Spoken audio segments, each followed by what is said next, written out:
Hello दोस्तों, स्वागत है आप सभी का केसीसी एजुकेशन चैनल पर। मेरा नाम है कौशल कुमार और दोस्तों मैं आशा करता हूं कि आप सभी लोग अच्छे होंगे और स्वस्थ होंगे। दोस्तों अद्भुत बात कौशल के साथ सीरीज में एक नया टॉपिक हम लेकर आपके समक्ष उपस्थित हैं, जिसका नाम है नारी शक्ति वंदन अधिनियम 2023। जी हां दोस्तों, 2023 में हाल फिलहाल में आपका क्या नारी शक्ति वंदन अधिनियम अभी पारित हुआ है, जो कि हमारा महिला आरक्षण से संबंधित है। यह अधिनियम क्या है, इस अधिनियम का इतिहास क्या है, इसको पूरी तरीके से समझेंगे। आरक्षण व्यवस्था कैसे है और उस आरक्षण व्यवस्था में महिलाओं के लिए क्या फायदे होंगे और क्या नुकसान होंगे। इस नारी शक्ति वंदन अधिनियम के पक्ष में क्या तर्क दिए जाते हैं, विपक्ष में क्या तर्क दिए जाते हैं, ये सारी चीजों को हम आपको समझाने वाले हैं। साथ ही इसका इतिहास क्या रहा है ये भी आपको समझाने वाले हैं। हम आपको बता देना चाहते हैं कि ये पॉलिटी से संबंधित हमारा विषय है, जो कि आपका जीएस 2 के अंतर्गत आता है। साथ ही जीएस 1, जी हां, पेपर आपका फर्स्ट, जो कि जीएस जनरल स्टडी फर्स्ट के नाम से जाना जाता है, इसमें भी एक सब्जेक्ट है भारतीय समाज।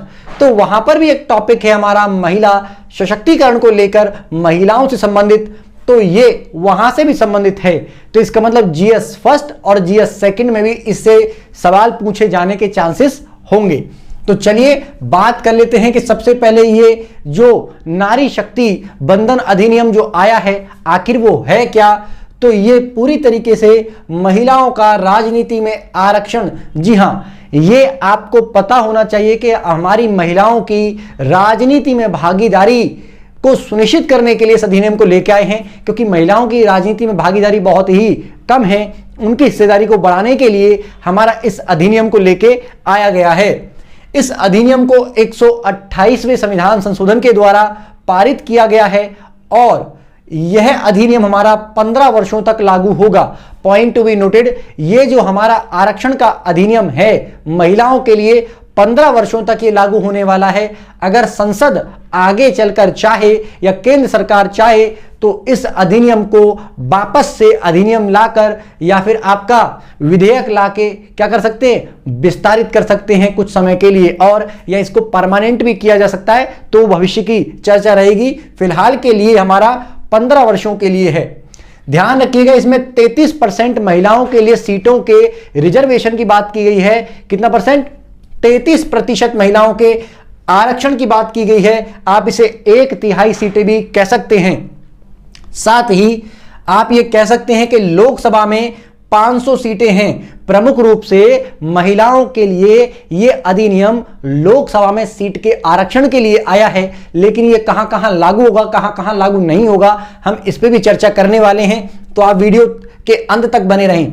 तो 500 सीटों में से इसके अकॉर्डिंग 183 सीटों पर महिलाएं होंगी। कितनी? 183 सीटों पर महिलाओं का आरक्षण होगा, यानी कि इस पर महिला सीट ही आरक्षित है, तो कोई महिला कैंडिडेट ही इसके लिए चुनाव लड़ पाएगा।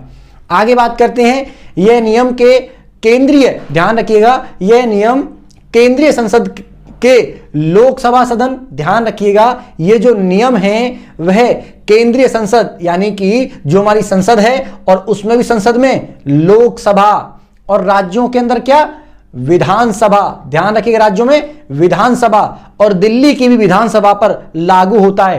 पॉइंट टू बी नोटेड, अगर सवाल आ जाए कि क्या संसद में महिलाओं का आरक्षण लोकसभा में है, बिल्कुल है। कितना? इस अधिनियम के अकॉर्डिंग 33%। क्या राज्यसभा में भी महिलाओं को 33% का आज आरक्षण मिलेगा? तो बिल्कुल नहीं। यह केवल किस किस के लिए लागू है? लोकसभा के लिए और राज्यों की विधानसभा के लिए। साथ ही दिल्ली की विधानसभा में भी यह नियम लागू होगा, यानी कि यहां पर महिलाओं की 33% सीटों का आरक्षण किया जाएगा। साथ ही जो हमारा, ऐसा क्यों कह रहा हूं मैं, क्योंकि राज्यसभा और जो विधान परिषद होती है, ये विधान परिषद क्या है, तो आप देखिएगा, अगर आपको पता हो तो जो राज्य स्तर की जो सरकारें होती हैं उसमें भी हमारा 2 सदन होते हैं, जिसमें हमारा एक सदन होता है क्या, विधान परिषद। ठीक है ना। तो विधान परिषद में ये लागू नहीं होगी। ऐसे ही हमारा संसद में 2 सदन होते हैं, लोकसभा और राज्यसभा, तो ये लोकसभा में लागू होगा, राज्यसभा में लागू नहीं होगा, क्योंकि वहां आरक्षण की कोई व्यवस्था की ही नहीं गई है। चलिए आगे बात करते हैं। तो वर्तमान समय में ये तो पूरा का पूरा हमारा क्या है, नारी शक्ति वंदन अधिनियम का पूरा इंट्रोडक्शन है। आई होप आपको ये समझ में आया होगा कि लोकसभा, राज्यों की विधान मंडल और विधानसभा, और आपका हमारा जो दिल्ली है, दिल्ली की विधानसभा के अंतर्गत ये जो अधिनियम है लागू होने वाला है। यानी कि यहां पर 33% आरक्षण महिलाओं को मिलेगा। यह अधिनियम 15 वर्षों के लिए है। इससे महिलाओं की स्थिति में सुधार आएगा, उनकी राजनीति में भागीदारी बढ़ेगी, और आने वाले समय में, यानी कि इस अधिनियम को लेकर बहुत पुराने समय से चर्चा हो रही है। हमारे देश में जब इक्वलिटी मतलब कह रखा है, और 2011 की जनगणना के अकॉर्डिंग अगर आप देखोगे तो लगभग 48% प्लस जनसंख्या महिलाओं की है। और ऐसे में जब महिलाओं की जनसंख्या इतनी ज्यादा है तो राजनीति में उनकी भागीदारी क्यों नहीं हो रही? क्योंकि राजनीति में जब वो आएंगी तभी तो महिला पक्ष के लिए कुछ अच्छा आयोजन कर पाएंगी, योजनाएं लेके आ पाएंगी, उनकी स्थिति में सुधार कर पाएंगी। चलिए आगे बात करते हैं हमारा कि वर्तमान समय में महिलाओं की राजनीति में क्या स्थिति है, इस पर थोड़ा गौर करिएगा कि स्थानीय सरकार में 1/3 का आरक्षण पहले से ही लागू है। यानी कि 1992 और 1993 के अंतर्गत 73वां और 74वें संविधान संशोधन के द्वारा हमारी ग्राम पंचायत और नगर पंचायतों का गठन किया गया था। इन जब पंचायतों का गठन किया गया था तो यहां पर तो 33% का आरक्षण ऑलरेडी पहले ही था। साथ ही 33% आरक्षण तो है ही, साथ ही इनमें एक तरीके से दोहराकरण कह सकते हो आप कि जो SC ST की महिलाएं रहेंगी या तो उनको विशेष अधिकार या अलग से आरक्षण और मिलेगा। चलिए आगे बात करें तो 1951 और 52 में देखें तो महिलाओं का जो हमारा केवल 5% का योगदान था। कहां पर? यानी कि 5% सीटें महिलाओं के मतलब स्थिति थी अगर लोकसभा में आप देखेंगे तो। और वर्तमान समय में कोई खास स्थिति नहीं है। लोकसभा में और राज्यसभा में आप दोनों जगह देखोगे तो 14% हमारी लगभग 14 पॉइंट समथिंग % हमारा राज्यसभा के अंदर भी और लोकसभा के अंतर्गत भी महिलाओं की ऐसी स्थिति है। आप ऐसा माने कि अगर मैं 100% मान लूं, मतलब पूरी लोकसभा की सीटों को 100% माना जाए तो केवल 14 महिलाएं ही हैं या 14% महिलाएं हैं, समझ लो। और राज्यसभा के अंदर भी लगभग यही स्थिति बनी हुई है। तो ऐसी दयनीय स्थिति से महिलाओं का विकास कैसे होगा? इसीलिए इस अधिनियम को लाया गया है। तो आई होप ये अधिनियम क्या है और इसकी वर्तमान में स्थिति क्या है ये आपको समझ में आ रहा होगा। आखिर इसकी क्या आवश्यकता है? तो इसकी आवश्यकता शायद आपको इससे पता चल जाए कि वैश्विक स्तर में महिलाओं की राजनीति में स्थिति या भागीदारी क्या है। अगर आप रवांडा को देखोगे तो रवांडा जैसा देश भी 61%, आप समझ रहे हो, और क्यूबा के अंदर 53%, आप ये आपका निकारागुआ में देखोगे तो 52%, बांग्लादेश के अंदर 21%, पाकिस्तान में 20% और हमारे भारत में केवल 14% महिलाएं ही राजनीति में या लोकसभा में बैठती हैं। तो इसका मतलब आप देखिए कि सच में अगर पाकिस्तान जैसे देश में भी जब महिलाओं का राजनीति में 20% का भागीदारी है या आरक्षण है तो फिर ये विचार सच में सोचने पर मजबूर कर देता है कि भारत देश मतलब हमारे भारत देश के अंदर भी महिलाओं की स्थिति को थोड़ा सुधारने की आवश्यकता तो है। अब देख लेते हैं कि आरक्षण में इसमें अधिनियम में एक बात और कही गई है कि जो आरक्षण मिलेगा उसमें रोटेशन का नियम फॉलो किया जाएगा। तो साधारण शब्दों में मैं बता रहा हूं आपको रोटेशन क्या होता है, उसको आप समझ लीजिएगा। रोटेशन का एक सिंपल सा मीनिंग है कि मान लीजिए आप किसी भी एक चुनाव क्षेत्र में रहते हैं, इस बार अगर इस चुनाव क्षेत्र के अंतर्गत महिला की सीट आई तो यहां पर महिला कैंडिडेट खड़ी होगी चुनाव लड़ने के लिए, इसके अलावा और कोई खड़ा नहीं हो सकता है। महिलाएं वो कोई भी हो सकती है, ठीक है ना, किसी भी कैटेगरी की।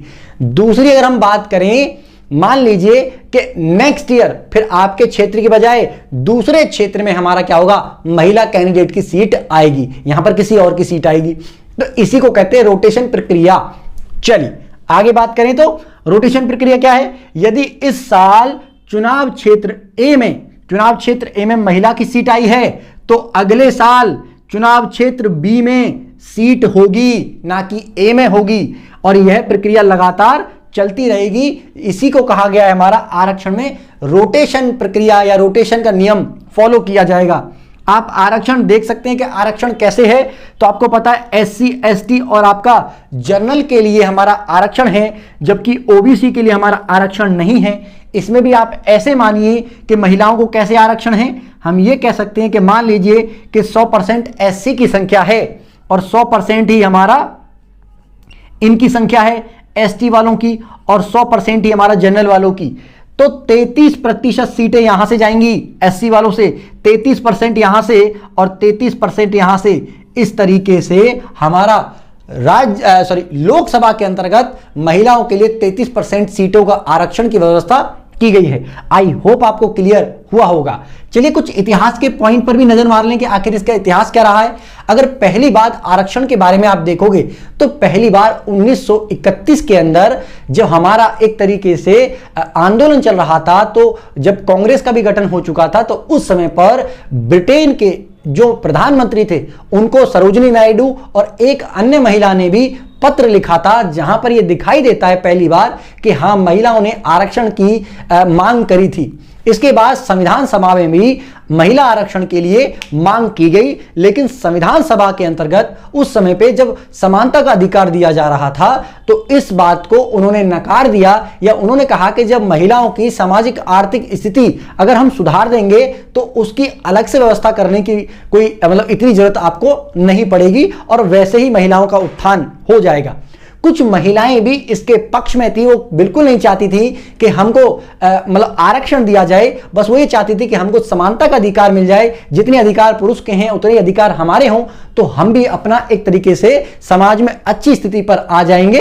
तो इसीलिए संविधान सभा ने जो आरक्षण का नियम था उसको ठुकरा दिया, यानी कि उसको रद्द कर दिया, खारिज कर दिया, और फाइनली आगे चल के 1992 और 1993 में 73वें और 74वें संविधान संशोधन के माध्यम से महिलाओं का स्थानीय सरकार में यानी कि नगर पालिका और आपका ग्रामीण पंचायतों में 33% का आरक्षण किया गया। पहला राज्य बिहार था जिसने महिलाओं के आरक्षण पर पहली बार 50% सीटों का आरक्षण कर दिया। ध्यान रखिएगा। आगे अगर हम बात करें तो आपको पता चलेगा कि 2010 में फिर से महिला आरक्षण के लिए एक अधिनियम आया। वह राज्यसभा में तो पारित हुआ लेकिन लोकसभा में पारित नहीं हुआ, सरकार भंग होने की वजह से, और फिर इस प्रकार से अब 2023 में फाइनली इसको लाया गया है। तो इसके पॉजिटिव और नेगेटिव क्या क्या, इसके पक्ष में और विपक्ष में क्या क्या तर्क दिए जाते हैं उनको भी हम देखेंगे। तो इतिहास समझते हैं। 1931 में ब्रिटेन की संसद महिलाओं की भागीदारी के लिए पत्र लिखा गया ब्रिटेन की संसद को। इसमें सरोजिनी नायडू और आपका नेत्री बेगम शाह ने यह पत्र लिखा था पहली बार। संविधान सभा में भी चर्चा व प्रस्ताव खारिज कर दिया गया। ध्यान रखिएगा, संविधान सभा में भी इसमें चर्चा हुई और प्रस्ताव आया लेकिन उसको खारिज कर दिया गया, मना कर दिया गया। और फाइनली 1992 टू 1993 में 73वां संविधान जो कि ग्रामीण पंचायत से संबंधित है और 74वां संविधान जो कि नगर पालिका से संबंधित है, यहां पर महिलाओं के आरक्षण की बात करी गई। और कितना परसेंट? 33% आरक्षण दिया गया। चलिए आगे बढ़ते हैं 2010 में। तो 2010 में महिलाओं के आरक्षण पर विधेयक राज्यसभा में पारित हो गया था, परंतु यह लोकसभा में पारित नहीं हो पाया। अब देखते हैं ओवरऑल कि आखिरकार नारी शक्ति वंदन अधिनियम के पक्ष में क्या तर्क दिए जा रहे हैं और इसके विपक्ष में क्या तर्क दिए जा रहे हैं, क्योंकि यह सवाल बन सकता है। पक्ष में यह तर्क है कि अगर महिलाओं को आरक्षण मिलेगा तो हमारे समाज में जो पितृसत्तात्मक सोच है कि पुरुष प्रधानता है समाज के अंदर, कि पुरुष ही सब कुछ करेगा, और आज भी हमारे समाज में कहीं ना कहीं आप देखिए कि एक महिला अगर वो बन जाती है ना, एक मान लीजिए एमएलए वो बन जाती है या फिर आपका एमपी बन जाती है, यानी कि लोकसभा में अगर वो आ जाए, तो कभी भी एक पुरुष प्रधान समाज इस बात को एक्सेप्ट नहीं कर पाएगा कि एक महिला होकर वो हमारा शासन चलाएगी या कैसे चला सकती है। इसका एक अच्छा उदाहरण आपको ग्रामीण पृष्ठभूमि में मिलेगा कि आज भी जब महिलाओं के लिए सीट आती है स्थानीय सरकार के अंदर ग्राम पंचायतों में, तो वहां वो केवल कैंडिडेट अपनी महिला को या अपनी बहन को, बेटी को या फिर अपनी पत्नी को इसलिए खड़ा कर रहा है क्योंकि सीट महिला महिलाओं के लिए आई थी, और बाद में जब वो विजयित हो जाती हैं, जीत जाती हैं चुनाव, तो आपको पता चलेगा कि उनके पिताजी या उनका भाई या उनके पति ही पूरी की पूरी शासन व्यवस्था को चला रहे हैं। वो केवल नाम मात्र के लिए मतलब एक तरीके से